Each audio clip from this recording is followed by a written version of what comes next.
மதுகம் சொல்கிறாரே, அந்த ஷாஃபி இமாம் சொல்கிறார், கபரு உயர்த்தப்படுவதை நான் வெறுக்கிறேன். இல்லா அன்னஹு கபரும் பி கத்ரிமா யுர்ஃபா அன்னஹு கபரும். ஷாஃபி இமாம் சொல்கிறார், உயர்த்துவது எந்த அளவுக்கு கூடும், இது கபருன்னு தெரிகிற அளவுக்கு செஞ்சுக்க. அதையும் ஏன் செய்யறோம்? கபருல போய் கையேந்துவதற்கல்ல. நபிகளார் தடுத்திருக்காங்க, கபரு மேல மிதிக்க கூடாதுன்னு சொல்லியிருக்காங்க, அதுல அமரக்கூடாதுன்னு தடுத்திருக்காங்க. அப்ப என்ன செய்ய, எல்லாம் சமமா இருந்தா கபருன்னு அவனுக்கு தெரியாதுங்கிறனால அடக்கப்பட்ட இடம் என்பது தெரிவதற்காக அந்த அளவுக்கு உயர்த்திக்க. அதற்கு மேல் உயர்த்துவது நான் வெறுக்கிறேன் என்று சொன்னார். இமாம் ஷாஃபியே தெளிவாக நமக்கு சொல்லுகிறார், கபரை உயர்த்தி விடக்கூடாது. இதையெல்லாம் போய் நம்ம கையேந்தி நம்முடைய எல்லா நல்லறங்களும் டோட்டல் அழிஞ்சு போய்விடும். அம்ம யுஷ்ரிகு பில்லாஹ், யார் அல்லாஹ்வுக்கு இணை வைக்கிறாரோ ஃபக்கத் ஹர்ரமல்லாஹு அலைஹில் ஜன்னah, அவருக்கு சொர்க்கம் ஹராமாக்கப்படுகிறது. அதே மாதிரி இவர்கள் வலவு அஷ்ரகு, அவர்கள் இணை வைத்தார்கள் என்று சொன்னால் ஹபித் அன்ஹும் மா கானு யஅமலூன், அவருடைய அமல்கள் எல்லாம் அழிந்து போயிடும். ஷிர்க்ல உள்ள போனீங்க, செய்த நல்லறங்கள் இபாதத்துகள் தர்மங்கள் எல்லாம் அழிந்து ஜீரோவா போய் நம்ம அங்க போயிராதீங்க. உண்மையிலேயே மறுமையின் நன்மையை அடைய வேண்டுமானால் அல்லாஹ்வுக்கு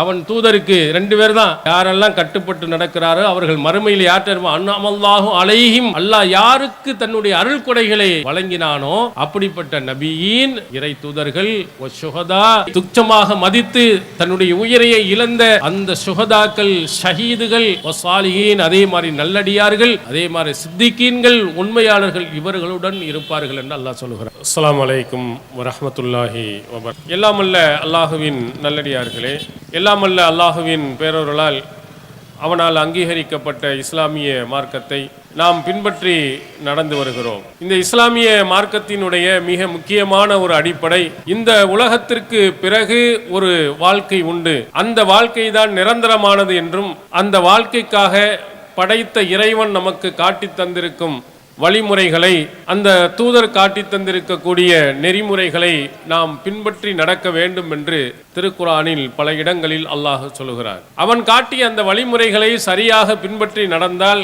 மறுமை நாளில் நிச்சயம் அவர்கள் வெற்றியடைவார்கள்.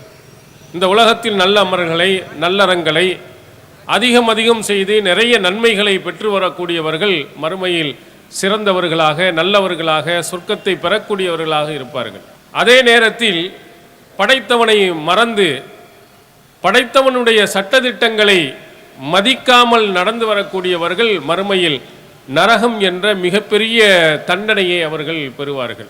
இதில் அல்லாஹ்வும் அவன் தூதரும் சொன்ன அடிப்படையில் நடந்து சொர்க்கத்திற்கு போகக்கூடியவர், இன்னொருவர் அல்லாஹ்வும் தூதரும் சொன்ன அவன் காட்டி தந்த வழிமுறைகளை பின்பற்றி நடக்காதவர். இன்னொரு ஒரு சிலர்கள் இருக்கிறார்கள், மறுமையில் அல்லாஹ்விடத்தில் நஷ்டவாளிகளாக, மறுமையில் எந்த நன்மையும் இல்லாதவர்களாக போகக்கூடிய ஒரு கூட்டத்தினர்கள். அவர்கள் சில நல்லறங்கள்லாம் நினைத்து செய்து இருப்பார்கள், நிறைய நல்லறங்களை செய்திருப்பார்கள், ஆனால் அவர்கள் மறுமையில் வெற்றியடையவே முடியாது. திருக்குர்ஆன் நமக்கு சொல்கிறது, குல் ஹல் நபிஉக்கும் பில் அக்ஸரீனா அமாலா அல்லதீன ضل சஇயும் ஃபில் ஹயாத்தித் துன்யா வஹும் யஹ்சபூன அன்னஹும் யுஹ்ஸினூன சுன்ஆ. நபியே, நீங்கள் இந்த மக்களுக்கு சொல்லுங்கள், அமல்களில் நஷ்டம் அடைந்தவர்களை பற்றி உங்களுக்கு நாங்கள் சொல்லட்டுமா? அல்லதீன ضل சஇயும் ஃபில் ஹயாத்தித் துன்யா, இந்த உலகத்தில் அவர்கள் செய்த எல்லா முயற்சிகளும் வீணா போய்விட்டது. நிறைய கஷ்டங்கள், சிரமங்கள் இங்கே பட்டிருப்பார்கள், ஆனால் மறுமையிலே அவர்களுக்கு எதுவுமே கிடைக்காது. அவர்கள் யார் தெரியுமா? வஹும் யஹ்சபூன அன்னஹும் யுஹ்ஸினூன சுன்ஆ. அவர்கள் நாங்கள் செய்வதெல்லாம் நல்லறங்கள் தான் என்று எண்ணிக்கொண்டிருந்தவர்கள். எந்த அமல்களாக இருந்தாலும் சரி, அவன் செஞ்சிட்டா அது நல்லது, அதற்கு மறுமையில் நன்மை கிடைக்கும், மறுமை நாளில் அல்லாஹு தஆலா கூலியை தருவான் என்று அவர்கள் எண்ணி செயல்பட்டவர்கள். இவர்களுடைய அமல்கள் எல்லாம் வீணாகி போய்விடும், இவர்கள் நஷ்டவாளிகள் என்று அல்லாஹ் நமக்கு எச்சரிக்கை செய்கிறார். யாரை ஒன்றுமே அமலை செய்யாதவன் அல்ல, படைத்தவனை பற்றி நினைக்காதவன் அல்ல, அமல்கள் நிறைய செய்திருக்கிறான், ஆனால் அந்த அமல்களை பூரா அல்லாஹு தஆலா நிராகரித்து விடுகிறான். என்ன காரணம்? அவன் நினைத்துக் கொள்கிறான் இவைகளெல்லாம் நல்லறங்கள் என்று. அல்லாஹ் தூதர் சொன்ன, திருமறை குர்ஆன் சொன்ன, அது காட்டிய வழிப்படையின் அடிப்படையிலே அவன் நடக்கிறானா என்றால் இல்லை. இவனாக ஒவ்வொரு அமல்களையும் புதிதாக அவன் செய்து கொள்கிறான், செய்து கொண்டு இவைகளெல்லாம் நன்மை என்று நினைத்துக் கொள்கிறான். இப்போ உதாரணத்திற்கு ஒருவர் இறந்து போய்விட்டாரே, ஆனால் அவர்களுக்கு நாம் என்ன செய்ய வேண்டும்? குர்ஆன் நமக்கு என்ன சொல்லுகிறது? அவர்களுக்காக நாம் பிரார்த்தனை செய்யலாம். நமக்கு முந்தி சென்றவர்களுடைய ரப்பனா இக்ஃபிர் லனா வலி இஹ்வானில் லதீன சபகுனா பில் ஈமான், இறை நம்பிக்கையுடன் முந்தி சென்றவர்களுடைய பாவங்களை யா அல்லாஹ் மன்னிப்பாயாக அப்படின்னு அல்லாஹ் பிரார்த்தனை செய்ய சொல்கிறார். இறந்தவர்களுக்கு இறந்த உடனேயே நாம் தொலை வைப்பது, அடக்கம் செய்வது, தொழுவித்து அவருக்காக வேண்டி பிரார்த்தனை செய்வது நபிகளார் காட்டி தந்தது. இன்னும் கொஞ்சம் கூடுதலாக போனால் நாம் தர்மம் செய்து அவருடைய குடும்பத்தினர்கள் அவருடைய உறவினர்கள் தர்மம் செய்வதன் மூலமாக அவர்களுக்கு நன்மையை ஏற்படுத்தி கொடுக்கலாம். இது திருமறை குர்ஆன் நபிகள் பெருமானார் நமக்கு சொல்லி தந்தது. ஆனால் என்ன நாட்டின் நடப்பு இருக்கிறது, இறந்து போனவர்களுக்காக வேண்டி 1ஆம் பாத்திஹா ஓதுவது, 7ஆம் பாத்திஹா ஓதுவது, 40ஆம் பாத்திஹா ஓதுவது, வருட பாத்திஹா ஓதுவது, இப்படி இவைகளெல்லாம் நன்மையான காரியங்கள் என்று இவர்களாக செய்து கொண்டு இருக்கிறார்கள். எல்லா குடும்பத்தினரும் செய்கிறார்கள். என்ன நினைத்துக்கிறார்களா, மறுமை நாளில் எனக்கு நிறைய கூலியை பெற்றுத்தரும், இறந்தவர்களுக்கு நன்மையை அதிகமாக பெற்றுத்தரும், யாசின் ஓதினோம் என்று சொன்னால் அவருடைய பாவங்கள் எல்லாம் மன்னிக்கப்படும் என்றெல்லாம் இவர்கள் நினைத்து கொண்டு அமல்களை செய்கிறார்கள். யா ஹஸபூனா அன்னஹும் யஹ்ஸீனூன சொன்னார், அவர்கள் செய்வதெல்லாம் நல்லறங்கள் என்று அவர்கள் நினைத்துக் கொள்கிறார்கள். இது அல்லாஹ்வும் தூதரும் காட்டி தந்ததா? 1ஆம் பாத்தியாவை 7ஆம் பாத்தியா 40ஆம் பாத்தியா என்று சொல்லப்படக்கூடியதை நபி ஸல்லல்லாஹு அலைஹி வஸல்லம் சொல்லி இருக்கிறார்களா? அவங்களுடைய வரலாறை நீங்கள் புரட்டி பாருங்கள். நபிகளாருடைய காலத்தில் எவ்வளவோ நபித்தோழர்கள் இறந்திருக்கிறார்கள். அவருடைய அன்பு மகள் இறந்திருக்கிறார், மகன் இறந்திருக்கிறார். நபி ஸல்லல்லாஹு அலைஹி வஸல்லம் துணைவியார், அவருடைய தோழர்கள் என்று எவ்வளோ பேர்கள் இறந்து போயிருக்கிறார்கள். யாருக்காவது நபி ஸல்லல்லாஹு அலைஹி வஸல்லம் அவர்கள் 1, 7, 40 வருடம் என்று ஓதி இருக்கிறார்களா? யாருக்காவது யாசீன் ஓத வேண்டும் என்று சொல்லி இருக்கிறார்களா? ஒன்றுமில்லை. அதே யாசீனில் அல்லாஹ் இந்திர மன்கான ஹய்யா, உயிருடன் இருப்பவர்களை எச்சரிக்கை செய்வதற்காக இந்த குர்ஆன் இறக்கப்பட்டது என்று அல்லாஹ் சொல்கிறார் சூரத்துன் யாசீனிலே. நம்ம இறந்தவர்களுக்காக ஓதுகிறோமே, அந்த திருமறை குர்ஆனிலே அந்த யாசின் அத்தியாயத்திலே அல்லாஹ் சொல்லும் பொழுது மன்கான ஹய்யா, உயிரோடு இருப்பவனுக்கு எச்சரிக்கை செய்வதற்குரிய குர்ஆன் வசனம் என்று அல்லாஹ் சொல்லுகிறார். ஆனால் இறந்தவருக்கு யாசின் ஓதுகிறோம் 1:40. இதுக்கு என்ன ஆதாரம் இருக்கிறது? நபிகளாருடைய ஏதாவது ஒரு காலத்தில் யாராவது ஒருவருக்காக இப்படி ஓதி இருக்கிறார்களா? இல்லை.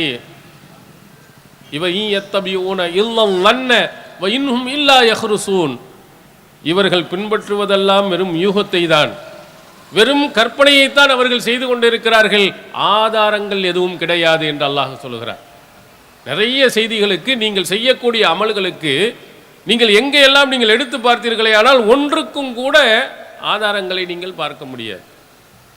நிறைய இபாதத்துகள் என்ற பெயரிலே பட்டியல் போட்டுக் கொண்டிருக்கிறீர்கள், நிறைய கஷ்டப்படுகிறீர்கள், ரொம்ப சிரமப்படுகிறீர்கள். ஆனால் அவைகளுக்கெல்லாம் மறுமை நாளில் நன்மை உண்டா? நிச்சயமாக இல்லை.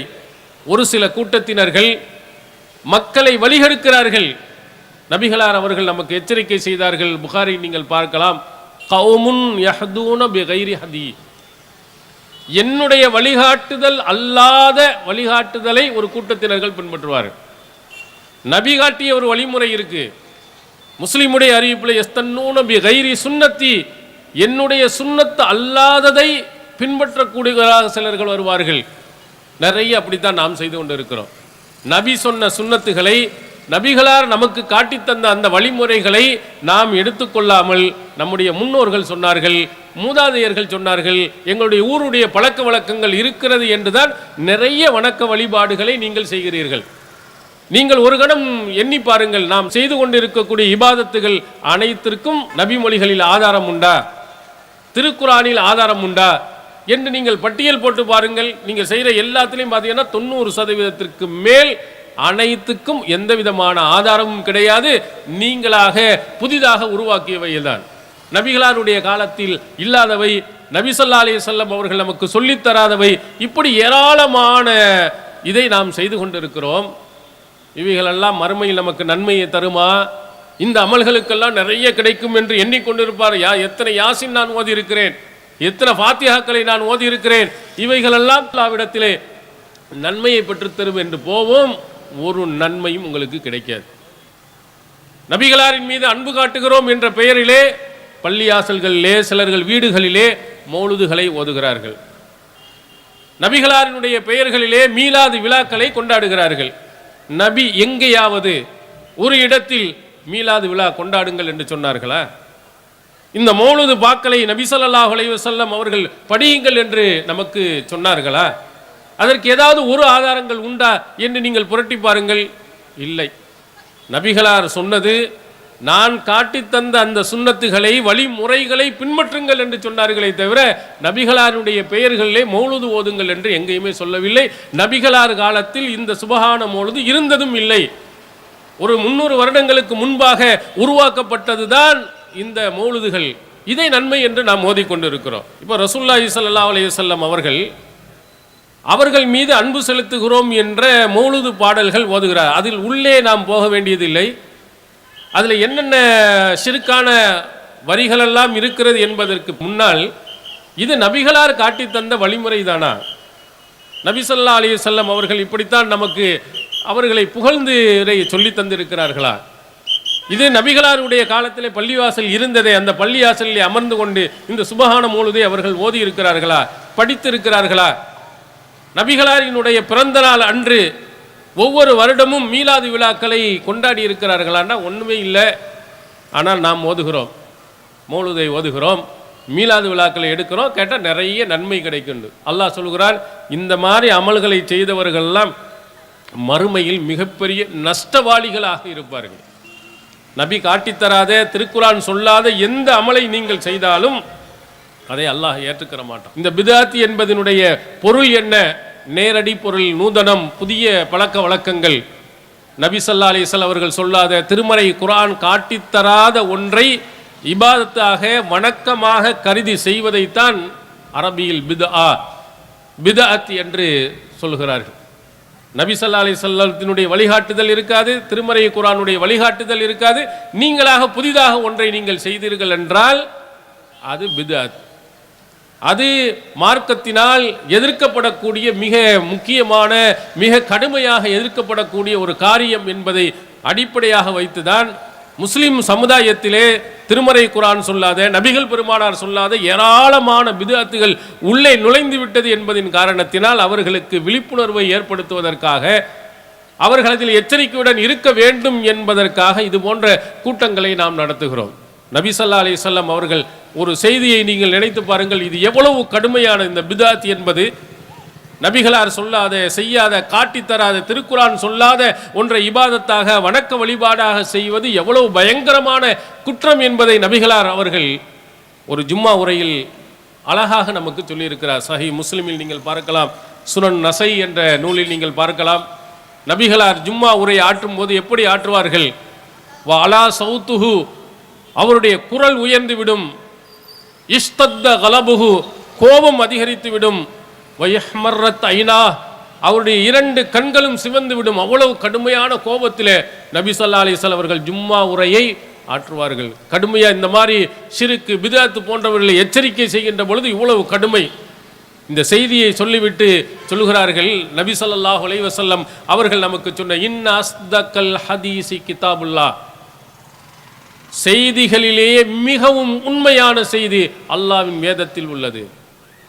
வஹைருல் ஹதி ஹதி முஹம்மத், முஹம்மதினுடைய வழிகாட்டுதல் தான் வழிகாட்டுதலிலேயே சிறந்தது. நீங்க இருப்பதிலேயே உண்மையான ஒரு செய்தி எங்கே இருக்கிறது என்று நீங்கள் போனால் திருக்குர்ஆனை படியுங்கள். திருக்குர்ஆன் அமன் அஸ்தகு மினல்லாஹி கீலா, அல்லாஹுவை விட உண்மை பேசுபவன் யார் இருக்கிறான்னு கேட்கிறான். உண்மையான சொல் அனைத்தும் நிறைந்திருப்பது இந்த திருமறை குர்ஆன். நபிகளார் இந்த மக்களுக்கு சொல்கிறார், உண்மையான சொல் இந்த வேதத்தில் உண்டு. சிறந்த வழிகாட்டுதல் இந்த முஹம்மதினுடைய வழிகாட்டுதல். ஷர்ருல் உமூரி முஹ்தஸாத்துஹா, விஷயங்களிலே மிகவும் மோசமானது மார்க்கத்தில் புதிதாக உருவாக்கப்படுவது. மார்க்கத்தில் இல்லாத, நபிகளார் சொல்லாத, திருமறை குர்ஆன் சொல்லாத ஒன்றை நீங்கள் உருவாக்குவது விஷயங்களிலே மிக மோசமானது. குல்லு பித்அத்தின் லலாலா வ குல்லு லலாலத்தின் ஃபின்னார், ஒவ்வொரு பித்அத்துகளும் புதுமையான செயல்களும் வழிகேட்டில் கொண்டு செல்லும். வழிகேடு நரகத்தில் உங்களை கொண்டு போய் தள்ளிவிடும். எவ்வளவு கடுமையான எச்சரிக்கை! கண்கள் சிவந்து கடும் கோபத்துடன் சத்தம் உயர்த்தி நபிகளார் இந்த சமுதாயத்துக்கு சொன்ன ஒரு எச்சரிக்கை செய்தி இது. பித்அத்துகள் அனைத்தும் வழிகேட்டிலே கொண்டு போய் சேர்த்து உங்களை போய் நரகத்தில் கொண்டு போய் சேர்த்து விடும். எவ்வளவு நீங்கள் நன்மை என்று செய்து கொள்கிறீர்கள், நிறைய நன்மை கிடைக்கும் என்று எண்ணிக்கொள்கிறீர்கள். நபிகளார் என்ன சொல்கிறார்கள்? இப்படி நீ செய்தால் இது கொண்டு போய் வழிகேட்டில் கொண்டு போய் உன்னை நரகத்தில் தான் கொண்டு போய் சேர்க்கும் தவிர சொர்க்கத்தில் உன்னை கொண்டு போய் சேர்க்காது. அப்போ எவ்வளவு எச்சரிக்கை உணர்வோடு இருக்கணும். இந்த அமல்கள் நபி ஸல்லல்லாஹு அலைஹி வஸல்லம் சொன்னாங்க தானா, குர்ஆனில் இருக்கிறதா என்று பார்த்து செய்ய வேண்டாமா? ஏதோ இமாம் சொல்கிறார், ஏதோ பழக்கத்தில் இருக்கிறது, ஊர் பழக்கத்தில் இருக்கு என்று நீங்கள் போனீர்களானால் மறுமையில் நீங்கள் போகும் இடம் சொர்க்கமாக இருக்காது. ஏன் இவ்வளவு கடுமை, இவ்வளவு கடுமையான எச்சரிக்கை? ஒரு இபாதத்தில் அல்லாஹ் சொல்லாத ஒரு புதிய ஒரு வணக்கத்தை ஒரு கூடுதலாக நாம் செய்யும் போது ஏன் அல்லாஹ் இவ்வளவு கோபப்படுகிறான், ஆத்திரப்படுகிறான் அப்படின்னு சொன்னால், இதில் இரண்டு முக்கியமான ஒரு அடிப்படை நீங்கள் கவனிக்கணும். ஒன்று, இறை தூதர்களாக இருக்கக்கூடிய இந்த உலகத்திற்கு அல்லாஹுவால் அனுப்பி தந்த அந்த தூதர்கள் தங்களுடைய பணியை சரியாக செய்யவில்லை என்று நீங்கள் குற்றம் சுமத்துகிறீர்கள் என்று பொருள். இப்போ உதாரணத்துக்கு மௌலுது ஓதுறோம், ஃபாத்திஹா ஓதுறோம், மேராஜ் நோன்பு வைக்கிறோம், ஷபா பராத் நோன்பு வைக்கிறோம். இதெல்லாம் நபிமொழிகளில் இல்லை, ரசூல் ஸல்லல்லாஹு அலைஹி வஸல்லம் சொல்லித் தரல. நீங்கள் இதை ஒரு சுன்னத் என்று நீங்கள் சொன்னீர்களே, ஆனால் அந்த நபி உண்மையான சத்தியமான நன்மை தரக்கூடிய காரியத்தை நமக்கு சொல்லாமல் மறைச்சிட்டாருன்னு அர்த்தம். அப்படி குற்றம் சுமத்துறன்னு அர்த்தம். இவ்வளவு பெரிய நன்மை கிடைக்குது, மௌலுதுல இவ்வளவு நன்மை கிடைக்குது அப்படின்னு சொன்னா ஏன் அந்த தூதர் சொல்லாமல் போனார், ஏன் மறைத்தார்? அந்த தூதருடைய கடமை என்ன? சஹீஹ் முஸ்லிமில் எடுத்து பாருங்கள். நபிகளார் சொன்னார்கள், இதற்கு முன்னால் உள்ள எல்லா நபிமார்களுக்கும் உள்ள ஒரு முக்கியமான கடமை, கான ஹக்கன் அலைஹி ஐயதுல்ல உம்மதஹு அலா கைரி ஐயலமுஹுலஹும். இந்த மக்களுக்கு எது நன்மையான விஷயம் என்று அவர் அறிந்தாரோ அதை இந்த உம்மத்தினருக்கு எடுத்துச் சொல்வது அவர் மீது கடமையாகும். வ இந்திரஹும் ஷர்ரமாய அலமுலகும், எவை தீமையான விஷயங்கள் என்று அவர் அறிந்திருந்தாரோ அதை கொண்டு இந்த மக்களுக்கு எச்சரிக்கை செய்வதும் அவர் மீது கடமை. நபிகளார் சொல்கிறார்கள், முந்திய நபிமார்களுக்கும் ரசூல் ஸல்லல்லாஹு அலைஹி வஸல்லம் அவர்களுக்கும் இது கடமையாக இருந்தது. அதுக்கு பிறகு நிறைய விஷயங்களை நபிகளார் எச்சரிக்கை செய்து இந்த சமுதாயத்துக்கு சொல்கிறார்கள். அப்போ ஒரு விஷயத்தை அவர் சொல்லலண்டா அவருக்கு தெரிந்த நல்ல விஷயத்தை மறைச்சிட்டாரு. ஒரு தீமையான விஷயத்தை எச்சரிக்கை செய்யவில்லை என்று சொன்னால் முக்கியமான ஒன்றை மறைத்து விட்டார் என்ற பெரிய குற்றச்சாட்டை ஒரு இறை தூதரின் மீது நாம் சுமத்துகிறோம் என்று பொருள். ஒரு பிதஅத்தை நீங்கள் செய்தால், ஒரு பிதஅத்தை நீங்கள் ஆதரித்தீர்கள் என்றால், நபி காட்டாத வழிமுறைகள் சரிதான் என்று நீங்கள் வாதிட்டீர்கள் என்றால் இந்த நபி சரியான வழிகாட்டுதலை உங்களுக்கு சொல்லலை, மறைத்து விட்டார். அன்னை ஆயிஷா சித்திகா ரலியல்லாஹு அன்ஹா அவர்கள் அழகுற நமக்கு சொல்லுகிறார்கள். சஹீஹ் புகாரி முஸ்லிமில் நீங்கள் பார்க்கலாம். மன் ஸஅம அன்ன முஹம்மதன் கதம ஷைஅன் மின் கிதாபில்லா ஃபகத அஅலம அலல்லாஹில் ஃபிரியா. யாராவது ஒருவர் இந்த புத்தகத்திலே அல்லாஹ்வின் வேதத்தில் இருக்கக்கூடிய ஏதாவது ஒன்றை முஹம்மது அவர்கள் மறைத்து விட்டார்கள் என்று சொன்னால் அவர் அல்லாஹ்வின் மீது இட்டுக்கட்டி பாவத்தை செய்கிறார். அல்லாஹ் அவதூறான செய்தியை சொல்லிவிட்டான் என்று சொல்கிறார். யாரு? நபி ஸல்லல்லாஹு அலைஹி வஸல்லம் அவர்கள் மார்க்கத்தினுடைய இந்த வேதத்தில் சொல்லப்பட்ட ஒன்றை மறைத்தார் என்று நீ சொன்னாலும் அல்லாஹ்வின் மீது நீ அவதூறை இட்டுக்கட்டி சொல்லிவிட்டாய். ஏன்? அல்லாஹு தஆலா திருமறை குர்ஆன்ல அழகாக நமக்கு சொல்லுகிறான், யா ஐஹர் ரசூல் பல்லிக் மா உன்சில இலைக். நபியே, உமக்கு அறிவிக்கப்பட்டது, உமக்கு சொல்லித்தரப்பட்டது, உமக்கு இறக்கப்பட்டதை நீங்கள் தெளிவாக எடுத்து சொல்லிவிடுங்கள். ஃபஇல்லம் யஃஅல் ஃபமா பல்லக்த ரிசாலத்தஹு. நீர் அப்படி செய்யவில்லை என்று சொன்னால் தூதுத்துவத்தை சரியாக செய்யாதவராகி விடுவீர் என்று அல்லாஹு தஆலா சொல்லுகிறான். சொல்லிவிட்டு அல்லாஹுவை இந்த நபியை புகழ்ந்து சொல்லியிருக்கிறான், அவருக்கு சரியாக செய்து சொல்லியிருக்கிறான். அப்போ நீங்கள் என்ன சொல்கிறீர்கள்? அல்லாஹ் சொன்ன முக்கியமான பல சட்டங்களை மறைத்தார் என்று குற்றம் சுமத்துகிறீர்களா? இப்போ அல்லாஹ்வுடைய இந்த வாசகம் பொய் என்று நீங்கள் சொல்லுகிறீர்களா என்று ஆயிஷா நாயகி அவர்கள் அழகுற நமக்கு சொல்லுகிறார்கள். ஏதாவது ஒன்றை சொல்லல் என்றாலே அல்லாஹ் பொய் சொல்லிட்டான்னு நீங்கள் குற்றம் சுமத்தீங்கன்னு அர்த்தம். மாலிக் அவர்கள் 4 மதுஹபில் ஒரு மதுஹப் சொல்கிறார்களே, மாலிக் அவர் அழகாக சொல்கிறார், மணிபுத்ததா ஃபில் இஸ்லாமி பிதஅத்தன் வயரா ஹசனா. ஏத்திசாம் என்ற ஒரு புத்தகத்தில் மாலிக் இமாம் சொன்ன அந்த கருத்து பதிவு செய்யப்படுகிறது. ஒருவன் இஸ்லாத்தில் ஒரு புதுமையான ஒரு காரியத்தை செய்து அது நல்ல காரியம்தான் அப்படின்னு எண்ணினான் என்று சொன்னால், ஜாம அன்ன முஹம்மதன் ரசூலுல்லாஹி ஸல்லல்லாஹு அலைஹி வஸல்லம் ஹானல் ரிசாலா, ரிசாலத்திலே நபி ஸல்லல்லாஹு அலைஹி வஸல்லம் அவர்கள் மோசடி செய்து விட்டார்கள் என்று சொல்லுகிறான். யார் புதிதாக ஒரு பிதஅத்தை உருவாக்கி இது நல்லதுதான், குர்ஆன்ல இல்ல ஹதீஸ்ல இல்ல, இதுவும் நல்லது என்று நீங்கள் ஒரு எவனாவது வாதிட்டான் என்று சொன்னால் நபி தூதுத்துவத்தில் மோசடி செய்து விட்டார், ஏன் நல்லதை சொல்லாமல் போயிட்டாரு அப்படின்னு குற்றம் சுமத்துகிறார். அவர்கள் அழகா சொல்கிறார்கள், காரணம் என்ன தெரியுமா? அல் யௌம அக்மல்து லக்கும் தீனக்கும், அல்லாஹ் குர்ஆனில் சொல்ல, இன்றைய தினத்தில் நான் இந்த மார்க்கத்தை முழுமைப்படுத்தி விட்டேன், ஃபுல்லாக்கி நான் ஒன்று சொல்லிட்டேன், முழுமையான தீன் உங்களுக்கு சொல்லப்பட்டு விட்டது என்று அங்கேயே சொல்லப்பட்டு விட்டது. அப்போ அவர்கள் சொல்லுகிறார், அன்றைய தினத்தில் எது தீனாக இல்லையோ ஃபலா யகூனுல் யௌம தீனா, இன்றைய தினத்தில் அது தீனாகவே கிடையாது. அன்றைய காலத்தில் எது தீனோ அதுதான் இன்றைய காலத்திலும். அன்றைய காலத்தில் அது மார்க்கமாக இல்லை, அது சுன்னத்தாக இல்லை, நஃபிலாக இல்லை, எதுவும் இல்லை என்று சொன்னால் இன்றைய காலத்திலும் இருக்காது. இமாம் மாலிக் அவர்கள் சொல்லுகிறார், நபிகளார் காலத்தில் இருந்தால்தான் இங்கேயும் மார்க்கம், ரசூல்லா காலத்திலே இல்லைன்னா இது என்ன புது மார்க்கம்? அப்போ நபிகளார் உங்களுக்கு ரிசாலத்தை மார்க்கத்தினுடைய சட்ட திட்டங்களை சொல்லாமல் ஏமாற்றி விட்டார்களா? எவ்வளவு பயங்கரமான ஒரு குற்றத்தை சுமத்துகிறார்கள் என்று எண்ணி பாருங்கள். இறை தூதர்கள் தங்களுடைய பணியை ஒழுங்காக செய்யவில்லை என்ற மிகப்பெரிய ஒரு குற்றம் இந்த பிதஅத்தை செய்பவர்கள் மூலமாக சுமத்தப்படுகிறது. இதனால் தான் நபிகளார் கோபப்படுகிறார்கள். திருமறை குர்ஆன் கடுமையாக எச்சரிக்கை செய்கிறது. அதனால் இந்த மாதிரி பிதஅத்தை நீங்கள் ஆதரித்தால் நபிகளாரையே இறை தூதர்களையே கேவலப்படுத்தக்கூடிய ஒரு நிலைக்கு ஆளாய். இன்னொன்று, நபி ஸல்லல்லாஹு அலைஹி வஸல்லம் அவர்கள் இந்த மார்க்கத்தில் இருக்கக்கூடிய ஒரு செய்தியை மறைத்து விட்டார்கள். குர்ஆன்ல அது இல்லாததை நபி ஸல்லல்லாஹு அலைஹி வஸல்லம் சொல்லித்தரவில்லை.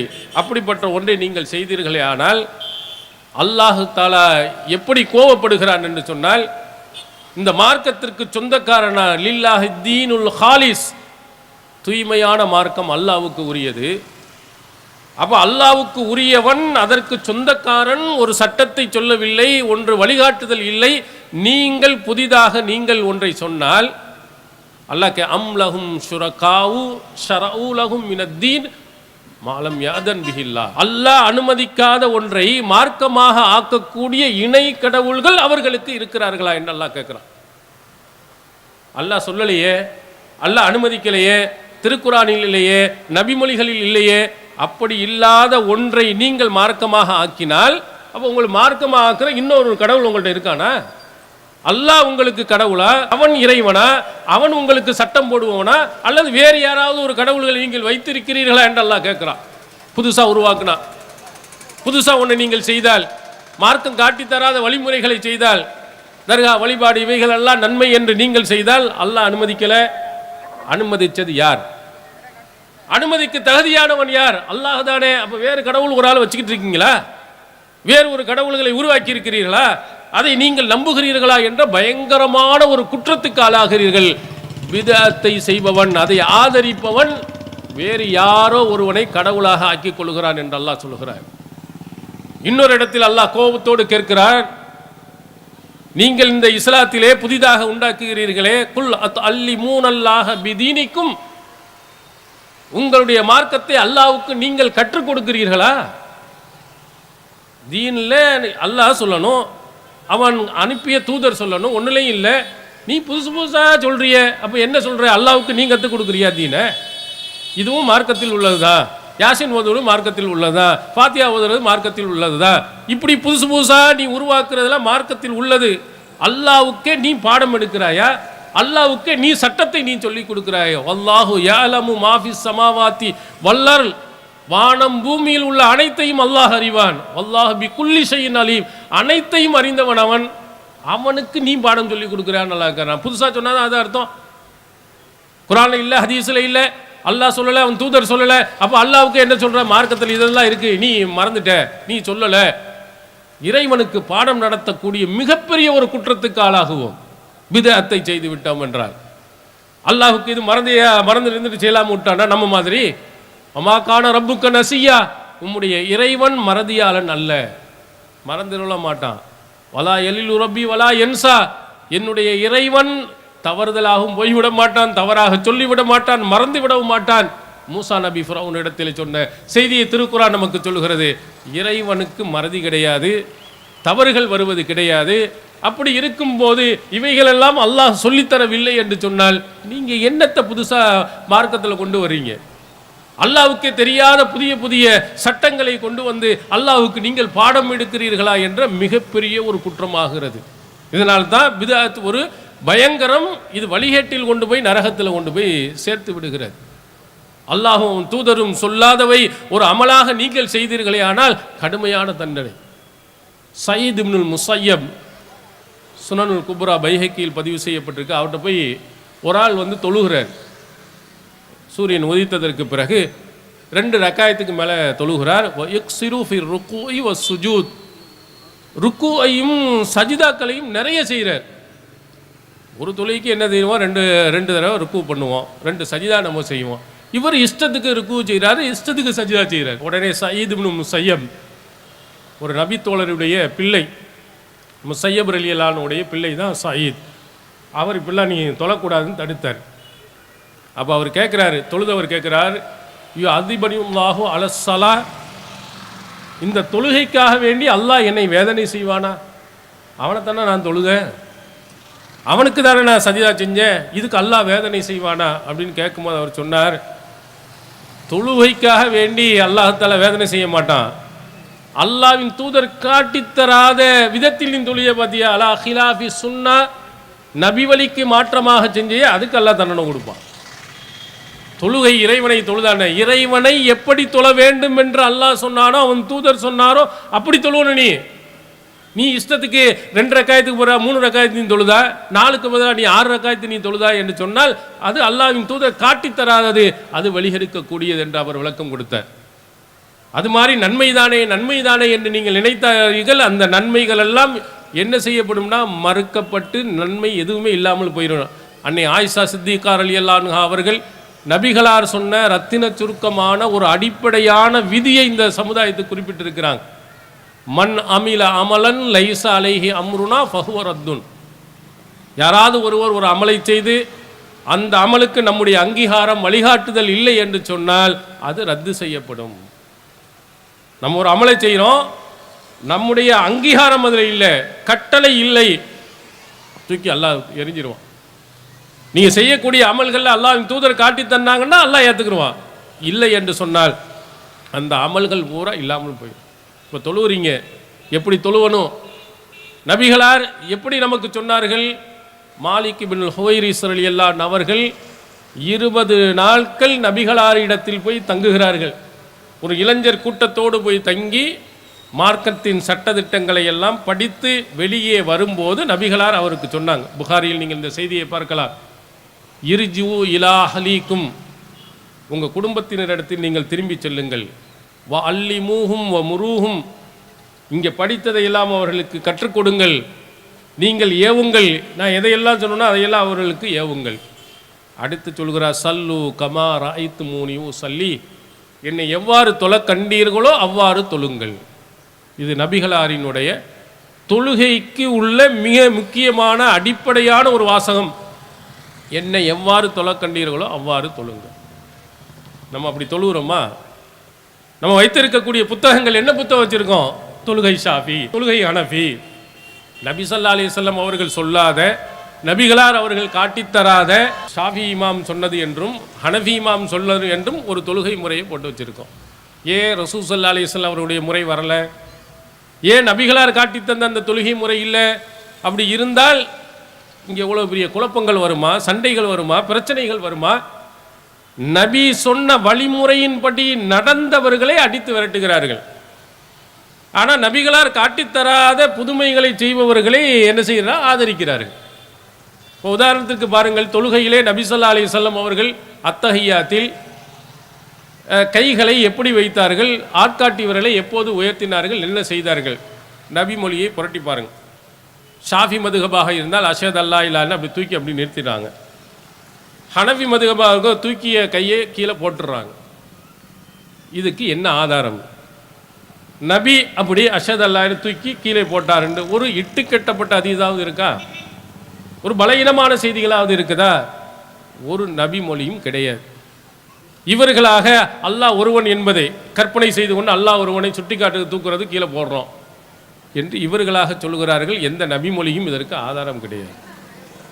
ஆனால் நாம் அத்தஹியாத்தில் உட்கார்ந்து ஆட்காட்டி விரலை அசைத்து கொண்டு இருக்க வேண்டும் என்பதற்கு ஆதாரபூர்வமான நபிமொழிகள், அதிலும் குறிப்பாக இவர்கள் 4 மதுஹப் என்று சொல்லுகிறார்களே, அதில் ஒரு மதுஹபான அஹமது ஹம்பலி மதுஹபானுடைய ஃபவுண்டர் என்று சொல்கிறார் அஹமது இப்னு ஹம்பல், அவர்களுடைய நூலான முஸ்னத் அஹமது என்ற நூலில் பதிவு செய்யப்பட்டிருக்கிறது. மாலிக் மதுஹபிலேயும் இது விரலை அசைக்க வேண்டும் என்று சொல்லப்பட்டிருக்கிறது. ஷாஃபி மதுஹபில் இருக்கக்கூடிய சில அறிஞர்கள் விரல் அசைப்பதை முஸ்தஹப் விருப்பத்திற்குரியது என்று சொல்லி இருக்கிறார்கள் என்று சொல்லப்பட்டிருக்கிறது. மதுஹபில் கூட விரல் அசைக்கக்கூடிய இருக்கு. அதை விட முக்கியமாக நபி ஸல்லல்லாஹு அலைஹி வஸல்லம் அவர்கள் சொன்ன செய்தி தெளிவாக இருக்கிறது. வாயில் பின் ஹுஜுர் ரலியல்லாஹு அவர்கள் ஒரு நபித்தோழர், அவர் சொல்கிறார், அன்லுரன்ன ஸலாத்த ரசூலில்லாஹி ஸல்லல்லாஹு அலைஹி வஸல்லம், அல்லாஹுவின் தூதர் அவர்களுடைய தொழுகை முறையை நான் பார்க்க செல்கிறேன் அப்படின்னு புறப்பட்டு வருகிறார். அவர் வந்ததுக்கு காரணமே ரசூல்லா எப்படி தொழுகாங்கன்னு பார்த்துட்டு அவர் தொழுவலுண்டு. கரெக்டாக இதுக்குண்டு தான் வர்றார், வேற எந்த வேலைக்கும் வரல. தொழுகை முறை பார்ப்பதற்கே வந்து பார்க்கிறார். பார்த்து விட்டு சொல்கிறார், நபிகளாரின் தொழுகை முறையை விவரிக்கிறார். அதில் சொல்கிறார், வரஐத்துஹு யுஹர்ரிகுஹா வயதூபிஹா, வரஐத்துஹு நபிகளாரை நான் பார்த்தேன், யுஹர்ரிகுஹா விரலை அசைத்து கொண்டிருந்ததை நான் பார்த்தேன். ஆட்காட்டி விரலை ரசூல் ஸல்லல்லாஹு அலைஹி வஸல்லம் அசைத்து கொண்டிருந்தார்கள் என்று முஸ்னத் அஹமதில் இருக்கு, சுனனு நசாயில் இருக்கு, சுனனு தாரிமியில் இருக்கிறது. பல நூல்களில் பதிவு செய்யப்பட்ட ஆதாரபூர்வமான செய்தி. பள்ளிவாசல் பல பள்ளியில் என்ன எழுதி வச்சிருக்காங்க? விரலை அசைப்பவர்கள் உள்ளே வரக்கூடாது, விரலை அசைத்தவனை அடித்து வெளியே விரட்டுகிறார்கள். விரலை தூக்கிட்டு கீழே போகிறான் பாருங்க, நபி மொழி இல்லை, ஆதாரம் இல்லை, அவனை கொண்டு வந்து உள்ளே போய் வச்சுக்கிறாங்க. இந்த மாதிரி நீங்கள் தொழுதீர்களேயானா அல்லாஹ் மறுமை நாளில் உங்களுடைய தொழுகையை அங்கீகரிப்பானா? அவன் தூதர் உங்களுக்கு என்ன சொன்னார்? நான் சொன்ன மாதிரி தொழ வேண்டும் என்று தானே சொன்னார். அவர் காட்டி அந்த தொழுகை முறையை தானே பின்பற்றி இருக்கணும். அது இல்லாத தொப்பியை போடாதவன் உள்ள வராத. நபிகளார் எதையெல்லாம் சொல்லலையோ அதையெல்லாம் நிபந்தனையாக்கி போர்டு போட்டு பள்ளியாசல் வருபவர்களையும் வெளியே விரட்டுகிறார்கள். அப்போ இப்படி புதிதாக ஷாஃபி மதுஹபில் ஒரு தொழுகை இருக்குது, ஹனஃபி மதுஹபில் ஒரு தொழுகை இருக்குது. நீங்கள் பார்க்கலாம், நீங்கள் ரமலான் மாதத்தில் பார்த்தீங்கன்னா அந்த வித்திரு தொழுகையில் பார்த்தா படக்குன்னு ஒரு குரூப் தனியாக போயிடுவாங்க. ஷாஃபி ஹனஃபியோடு சேர்ந்து தொழ மாட்டார், ஹனஃபியாக இருக்கவன் ஷாஃபியோடு சேர்ந்து தொழ மாட்டார். இது யார்? நபிகளார் காட்டி தந்த வழிமுறையா? ரசூல் ஸல்லல்லாஹு அலைஹி வஸல்லம் சொல்லி தந்த வழிமுறையா? நபி சொன்ன அடிப்படையில் எல்லாம் தொழுது இருக்கணும். நபிகளார் சேர்ந்து தொழுங்கன்னா சேர்ந்து தொழு, தனித்து தொழுனா தனித்து தொழு. நபிகளார் சொன்ன அடிப்படையில் இருக்க வேண்டுமே. இல்லை, ஷாஃபி மதுஹபில் இப்படி தான் இருக்குது, ஹனஃபி மதுஹபில் இப்படித்தான் இருக்குது என்று சொல்லுவார்கள். இந்த தொழுகை மறுமையில் எப்படி எல்லாம் ஏற்பான்? முதலாவது அவ்வளுமா யுஹாசபு பிஹில் அப்து மின் சலாத்திஹி, சுனன் நசையில் நீங்கள் பார்க்கலாம். ஒரு அடியான் இடத்தில் அல்லாஹ் கேட்கக்கூடிய முதல் கேள்வி தொழுகை. ஃபைன் சல்ஹத் சல்ஹத் சாயிரு அமலி, அது சரியாக இருந்தால் எல்லாமலும் சரியாகிவிடும், அது கோளாறாக இருந்தால் எல்லாமே கோளாறாக போயிடும். ஃபஸ்ட்டு முதல் கோணல் முற்றிலும் கோணல். தொழுகை சரியில்லைன்னா எல்லாத்துலேயும் சரிஞ்சிருவான். இது நபிகளார் நமக்கு எச்சரிக்கை செய்தது. அப்போ நீங்கள் முதல்ல போய் அந்த தொழுகையே எல்லாம் அங்கீகரிப்பான். எப்படி ஏற்றுக்குருவான்? புகாரியில் நீங்கள் ஒரு நபிமொழியை நீங்கள் பாருங்கள். ரசூல் ஸல்லல்லாஹு அலைஹி வஸல்லம் அவர்கள் பள்ளியில் அமர்ந்திருக்கும் போது அங்கே ஒரு வந்து தொழுகிறார். அந்த தொழுவர்களை பார்த்து நபி ஸல்லல்லாஹு அலைஹி வஸல்லம் அவர் சலாம், இந்த தொழுவு முடிச்சது சலாம் சொன்ன ரசூல் சல்லி ஃப இன்னக்க லம் துஸல்லி, நீ தொழவில்லை மீண்டும் தொழு என்று அனுப்புனாங்க. போய் திரும்பவும் தொழுகிறார், திரும்ப சலாம் சொல்கிறார். அப்போ சொன்னால் சல்லி ஃப இன்னக்க லம் துஸல்லி, நீ தொழவில்லை மீண்டும் தொழு. இப்படி 3 தடவை. 3 தடவையும் அவர் வந்து தொழுதது இல்லை, நீங்கள் திரும்பவும் தொழுவணும். அப்போ அவர் சொல்கிறார், இதை விட அழகா எனக்கு தொழ தெரியாது அல்லாஹ்வின் தூதரே, அல்லிம் நீ எனக்கு கற்றுக் கொடுங்கள், எப்படி தொழுவணும்னு சொல்லுங்கள், அது மாதிரி நான் தொழுகிறேன்னு. அப்போ ரசூலுல்லாஹ் தொழுகை முறையே கற்றுக் கொடுத்தாங்க. இங்கே ஒரு செய்தியை நீங்கள் கவனத்தில் பார்க்கணும். அல்லாஹ்வின் தூதர் அவர்களுடைய முன்னிலையில் பள்ளியாசலில் ஒரு சிறந்த பள்ளியில் 1000 மடங்கு மற்ற பள்ளிகளை விட நன்மை தரக்கூடிய மஸ்ஜிது நபவியிலே ஒருவர் தொழுகிறார். அந்த தொழுகையை பார்த்து நபிகளார் தொழுகை இல்லை என்று சொன்னார்கள். என்ன காரணம்? நபி சொன்ன அடிப்படையில் அவர் தொழுவலை, அவர் இஷ்டத்துக்கு தொழுதார். எனவே இது தொழுகை என்ற பட்டியலே சேராது, தொழாதவனாக கணிக்கப்படுவாயினாங்க. அப்போ நம்ம தொழுகிற தொழுகை எண்ணிச்சு பாருங்க. நீங்கள் யாருடைய முறைப்படி தொழுகிறீங்க? ஷாஃபி முறை நீங்கள் தொழுதா அல்லாஹ் என்ன சொல்லுவான்? இது தொழுகை இல்லைன்னு தானே சொல்லுவான். நபி காட்டிய வழிமுறைனா கரெக்டாக தொழுதுன்னு அல்லாஹ் சொர்க்கத்துக்கு அனுப்புவான். ஹனஃபி மதுஹபு, ஷாஃபி மதுஹபு என்று சொல்லிக்கொண்டு நீங்கள் புதிதாக ஒன்றை உருவாக்கினீர்களே, ஆனால் அல்லாஹ் ஏற்றுக்கொள்ள மாட்டான். இதையெல்லாம் கவனத்தில் கொள்ளுங்கள். அமல்கள் என்று காலையில் ஃபஜரில் ஒரு ஃபஜர் கூட விட மாட்டார் என்று ஒருவர் தொழுகிறார். ஆனால் தொழுதவர் நபி காட்டிய வழிமுறையில் தொழுவலன்னா இத்தனை வருடங்கள் தொழுத எல்லா நன்மையும் போச்சு. மற்ற கேள்வி எல்லாம் கவுந்துடும், அவ்வளவுதான். நபி சொன்ன அடிப்படையில் தொழுது இருந்தாரே ஆனால் எவ்வளவு பெரிய நன்மை அவருக்கு கிடைத்திருக்கும். முதல் கேள்வியிலேயே வெற்றி அடைந்து போயிருப்பார். அதனால யாரெல்லாம் தொழுகையாளியாக இருக்கிறீர்களோ அவர்களெல்லாம் மீண்டும் ஒரு முறை எண்ணி பாருங்கள், நாம் தொழுவதெல்லாம் நபிகளார் காட்டி தந்த தொழுகை முறைதானா என்று நீங்கள் பாருங்கள். இப்போ இது மாதிரி பித்அத்துகள் இந்த சமுதாயத்தில் மண்டி கிடக்கிறது. நன்மை என்ற பெயரிலே போய் அவர்கள் வழிகேட்டுக்கு போய் கொண்டிருக்கிறார்கள். அடுத்து இந்த சமுதாயத்தில் இருக்கக்கூடிய மிகப்பெரிய கேடு என்று நீங்கள் சொல்லலாம் என்றால், அல்லாஹ் ஒருவனை மட்டும் வணங்க வேண்டியவர்கள் யாரை வழங்கி கொண்டு இருக்கிறார்னு பாருங்க, யாரிடத்தில் பிரார்த்தனை செய்து கொண்டு இருக்கிறார்னு பாருங்க. ஒரு தர்காவை எல்லா ஊர்களையும் பரவலா தர்கா கட்டி வச்சிருக்கா. தர்கா கட்டி வச்சு அதில் பெரிய விழாக்கள் எடுக்கிறாங்க, கந்தூரிகள் எடுக்கிறாங்க.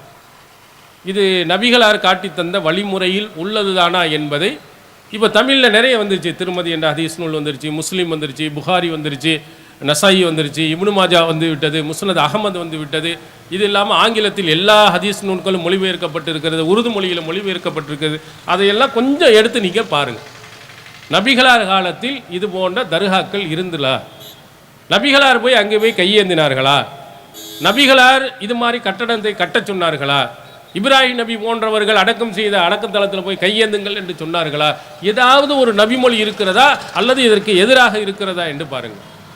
உம்மு சலமா ரலியல்லாஹு அன்ஹா அவர்கள், புகாரியில் இடம்பெறும் ஒரு செய்தி, அபிசீனியாவுக்கு போய்விட்டு திரும்பி வருகிறார்கள். வரும்போது நபிகளார்கிட்ட சொல்கிறாங்க, ஒரு ஆலயத்தை ரொம்ப அற்புதமாக கட்டியிருக்காங்கன்னு பிரமித்து சொன்னாங்க.